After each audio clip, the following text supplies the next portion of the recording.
Hai semuanya, berjumpa lagi dengan saya Melvita Yosi Kristina Sihaan, peserta Latsar CPNS golongan 3 angkatan 55 kelompok 1. Kali ini saya akan membahas mengenai salah satu core value ASN, yaitu berorientasi pelayanan.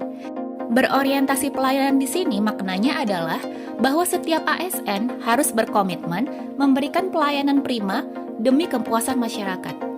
Pelayanan prima itu sendiri adalah pelayanan yang sesuai atau melebihi harapan dari pelanggan atau pengguna layanan. Panduan perilakunya ada 3. Yang pertama, memahami dan memenuhi kebutuhan masyarakat. Di IGD rumah sakit, masyarakat datang biasanya untuk berobat dan berharap mendapatkan informasi yang jelas tentang penyakitnya.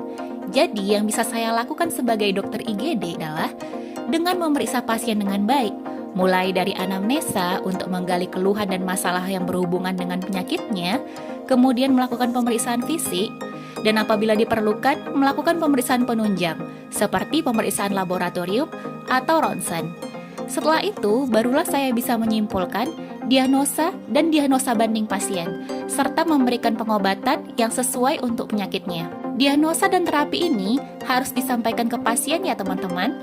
Tidak jarang loh saya bertemu pasien yang sudah berobat, namun tidak tahu penyakitnya apa. Nah, sekarang harapan pasien sudah terpenuhi. Apalagi sih yang bisa saya lakukan untuk memberi pelayanan melebihi harapan pasien? Kita masuklah ke panduan perilaku kedua, yaitu ramah, cekatan, solutif, dan dapat diandalkan. Ramah, ketika berkomunikasi dengan pasien maupun keluarganya, saya menerapkan senyum, menyapa dan memberi salam, serta memperkenalkan diri dengan santun. Cekatan, memberikan pelayanan secara cepat, tanggap, tepat, dan akurat. Di IGD itu ada yang namanya respon time, yaitu waktu antara pasien datang sampai pasien diperiksa oleh tenaga kesehatan. Jadi saat pasien datang, pasien akan langsung dikelompokkan menurut tingkat kegawat daruratannya. Contohnya datang 3 pasien secara bersamaan. Yang pertama dengan batuk pilek saja, yang kedua dengan diare sampai sedikit lemas, atau dalam kondisi medis disebut dengan dehidrasi ringan sedang, yang ketiga datang dengan henti nafas. Pasien dengan henti nafas masuk ke kriteria merah atau prioritas pertama dengan respon time 0 menit. Artinya, begitu pasien datang, saya harus langsung menanganinya terlebih dahulu. Kemudian setelahnya, saya akan menangani pasien diare dengan dehidrasi karena masuk ke kriteria kuning atau prioritas 2. Setelah itu, saya menangani pasien batuk pilek dengan kriteria hijau atau prioritas 3. Dengan melakukan hal ini, saya memberikan pelayanan cekatan terhadap ketiga pasien sesuai dengan kelompoknya. Kemudian ada solutif dan dapat diandalkan. Di sini, saya akan mendengarkan masalah pasien, berempati, dan berusaha mencari solusi terhadap masalahnya.